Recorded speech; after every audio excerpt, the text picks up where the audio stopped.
Gotta wonder, 613 commandments, according to many works, 613 is just the base, it's just the bedrock from which sprouts forth hundreds of other commandments.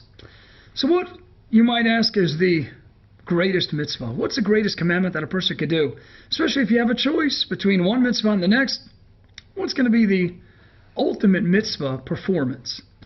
And our sages tell us it's in the Mishnah, in the beginning of Tractate Peah, which enumerates some of the greatest, most lofty mitzvot, some of the greatest commandments, and yet to what? In summation, Talmud Torah Keneged Kulam, the study of Torah corresponds to all the mitzvot. It is greater than all the other mitzvot. It is the greatest mitzvah that a person could do. Our sages of the Talmud, in Tractate Bava Kama 17a and other places, were wondering what's greater, Talmud learning the Torah, studying the Torah, or Maaseh, or the actual performance, the actualization of that which was studied. And after a small debate going back and forth, the Talmud concludes that Talmud is greater. Why? Because it's a mevi lidei ma'aseh, which means that it brings you to action. You can perform a lot of mitzvah, but who tells you what to do? Who tells you what's a mitzvah, what's not a mitzvah? How do you know what a commandment is? How do you know how to go about in the performance of that commandment? How do you know the guidelines, the various restrictions that are connected with each respective commandment? We only know that from studying the Torah. So you can keep Shabbat all you want, you can keep kosher all you want, you can keep all the commandments, but how do you know properly how to observe the Shabbat, properly how to observe all the intricacies and the myriad details of the kosher dietary restrictions? The only way is from the study of Torah. It tells us how to perform the commandments. It tells us how to live our life. And in fact is the most important mitzvah, the most important commandment of all the commandments that are out there. But in addition, writes Rav Chaim Volozhin, the famed disciple of the Vilna Gaon, the great sage in the 1700s, Rabbi Elijah from Vilna, and he says that God gave us the Torah based on the Zohar. The Torah he gave us before the world was created. The Torah predated the world. And the Torah is the means at God's disposal through which we can get to know him. We can get to understand him, at least to a certain degree. We only know God from the way, of course, with which he interacts with the world, and we know God from the words that he wrote in his Torah. God is speaking to us through his Torah. If you want to understand a snippet, a smidgen of God's infinite essence, of what God's all about, you know it from studying the Torah. If you want to become God-like, if you want to emulate God's character traits, how do you do it? You do it from studying the Torah. You do it from studying his wisdom and the words that he decided to put in his divine work. We know God through his Torah, and we know how to do God's mitzvot, which serve as means of connecting to our Creator through the study of the Torah. So commandments are great, especially when we take that which we learned and we put it into materialization. We have it manifest in the world of reality. Fantastic. But the study of the Torah itself is by far the greatest mitzvah.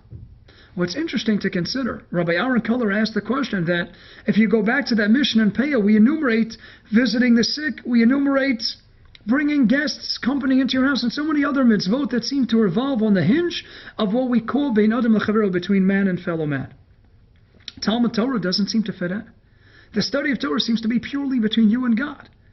So how can we even put on the list Talmud Torah, the study of the Torah, and place it alongside all these commandments which seem to be focused on man and fellow man? And the idea Rabbi Kuller explained is because not only are you doing for yourself, and not only are you giving God an unbelievable, what we call Jewish nachas, you're giving God an unbelievable feeling by learning his Torah. And you're getting to know God from learning his Torah, but you know what? You're also doing a lot for the Jewish people.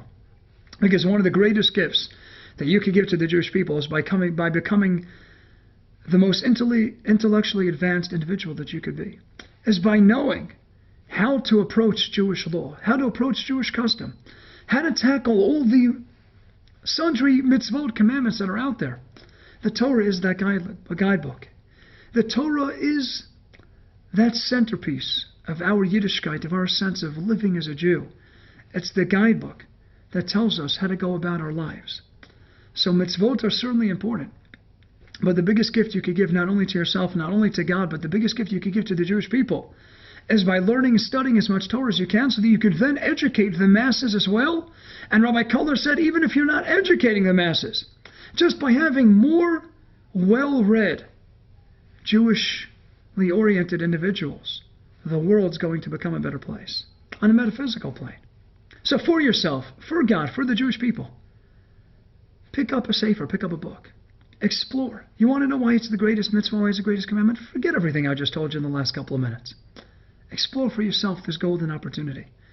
You'll see there's nothing more challenging in the world. There's nothing more stimulating. Open up different sections. There's something there to whet the appetite of every single individual, no matter what your taste. Because the Torah itself is infinite, and the wisdom is of a profundity, is of a depth of nature that is uncharacteristic of every other one of the sciences. Through the Torah itself, you can learn so much about all the other aspects of secular wisdom. The Torah is the starting point of the universe. It's the blueprints of the universe. It was created before the universe was created. Don't you owe it to yourself? Don't you owe it to your people? Don't you owe it to your Creator to study His book, to plumb the depths of its wisdom, of its eternal wisdom? Try it. I guarantee you, it might take time. Beginnings are always tough. But in the end, you'll find something that'll whet your appetite. You'll find something that'll pique your interest, pique your curiosity, and you'll love it. And you'll grow tremendously from it in so many different ways. Try it out. Enjoy.